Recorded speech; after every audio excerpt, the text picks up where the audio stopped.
आपका favourite animal कौन सा है? Welcome to all magnificent stuff video.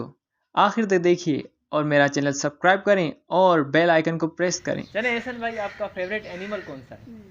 शेर। अच्छा, कौन सा वाला? बंगाल। बंगाल टाइगर। इनको बंगाल टाइगर बहुत पसंद है। क्या ज़बरदस्त पसंद है इनकी बंगाल टाइगर, जो कि एक ज़बरदस्त शिकारी है। That cat is invisible killer. और इनका शिकार इन्हें देख भी नहीं पाता। शुरू ही से इसकी माँ अपने बच्चों को शिकार करना सिखाती है और इनके नर का अपना अपना इलाका होता है।